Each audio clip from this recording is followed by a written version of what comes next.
this is Richard Flax at MoneyFarm, talking about some of the things that have caught our attention over the past few days. A few things to talk about this week.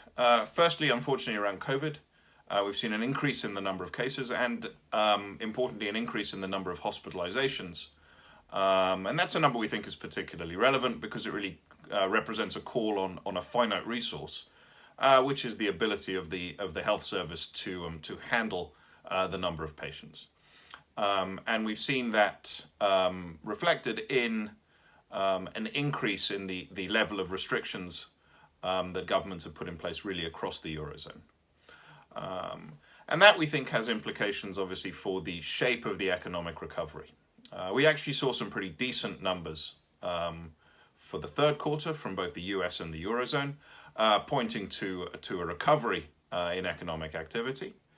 And that was mirrored, at least so far, by the results from US corporates for their third quarter. The question, however, is whether we'll continue to see that good momentum in the fourth quarter and beyond.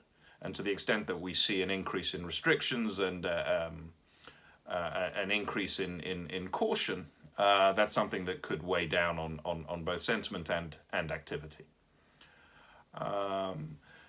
In a similar vein, we've seen commentary from the European Central Bank this week that really highlights the point. They didn't make any changes to policy, but indicated that they stood ready to increase their support for the economy as soon as December. And that's something that we'll keep an eye on, but it really does reflect the concern amongst policymakers that we'll see a shift downwards in terms of economic activity as a result of the increase in the number of COVID cases. Finally, there's been a relative silence in the Brexit negotiations. Possibly that's because it's been really overshadowed by events on the healthcare front.